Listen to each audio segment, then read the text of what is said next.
Yo, what's up? Kamusta tayo dyan mga Lodi? Welcome back po muli dito sa aking channel.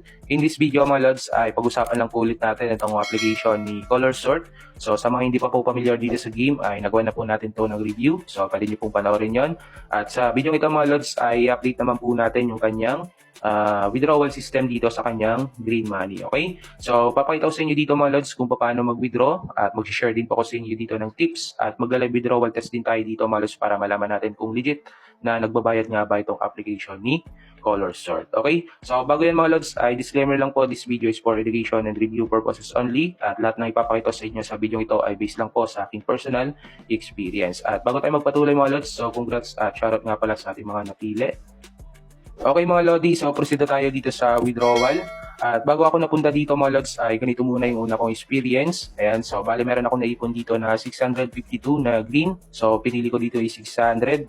And then dito sa withdrawal method mga Lods, kailangan nyo muna na i-bind yung inyong account information. So pili lang kayo dyan kung GCash, Lazada or PayPal. At ito mga Lods yung tip number 1. So make sure po na tama yung pagkakalagay nyo dito ng information bago nyo siya i-withdraw mga Lodi. No? Kasi kapag nag-withdraw na kayo dyan, ay hindi nyo na po yan ma-edit. Okay?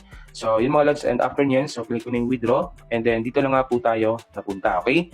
So dito mga Lods, makikita nyo sa baba, no? So withdrawal amount is 600 at yung payment amount is 6 lang mga Lodi. No? Okay? Kasi meron po siyang tinatawag dito, no, na increase payout ratio. So sa umpisa is nasa 1% pa lang kayo mga Lodi. Okay? Then meron siyang note dito mga Lods, and sabi dito, so eliminate bacteria in bottles to unlock higher withdrawal ratio. Okay? So dito mga Lods, pwede pa natin na pataasin yung ating payment amount dito. So kailangan lang daw natin na eliminate yung bacteria dito sa bottle. Okay? So ngayon, ay paano ba natin ma-eliminate yung bacteria dito? So bale, kailangan natin gumamit dito mga Lods ng potion na tinatawag. Okay? Ayan, so may note po dito sa potion. Ayan, so use potion, it can kill bacteria in the bottle. And after eliminating all bacteria in bottle, the ratio increases to new level. Okay? So, ganun po siya, no? And then ngayon, ay paano naman tayo pwede makakuha ng potion? So, balik tayo. So, dito natin makukuha mga Lods yung potion sa treasure chest. Ayan. Bukod nga dito sa green money na kukuha natin is meron pa tayong pwede makuha dito na potion. Okay? So, ngayon, paano naman tayo makakuha ng treasure chest? So, makukuha naman natin yung treasure chest mga Lods ay dito sa kanyang daily task. Okay? So, bali meron tayo dito ang tatlo na pwede makuha. Ito, isa dito, then dalawa dito mga Lodi.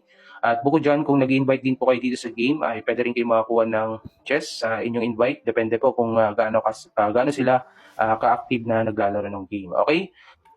So, yun bali mga Lods, yung mga paraan kung paano tayo pwede makaipon ng treasure chest. At ngayon, try natin na i-open yung chest. At bago yan mga Lods, ito pala yung tip number 2 ko sa inyo, no? Okay? So, bago pa lang kayo dito sa game, no? Kung nag-umpisa pa lang kayo dito mga Lods at nag-iipon pa lang kayo ng green money, so I suggest mga Lods na huwag nyo muna na i-open yung treasure chest. Okay? Kasi based po sa personal experience ko lang, nung time na hindi pa ako or wala pa ako dito sa withdrawal process niya, ang nakukuha ko lang dito sa treasure chest mga Lods is more on green money, ano? Pero ngayon, kapag nandito na kayo sa withdrawal process, ay bukod dun sa green money na nakukuha natin dito sa treasure chest, ay meron siyang kasama na potion na nakukuha, no? Okay? So, yun lang naman mga Lods yung napansin ko. So, kaya I suggest na ipunin niyo muna yung treasure chest kapag nag-iipon pa lang kayo ng green money or kapag wala pa kayo dito sa kanyang withdrawal process. Okay? So, yun mga Lodi. So, proceed tayo dito sa treasure chest. So, open lang natin. So, try lang natin mga 10. Then, open natin. Ayun. So, wala tayong nakuha na green money pero meron tayong nakuha na potion mga Lods.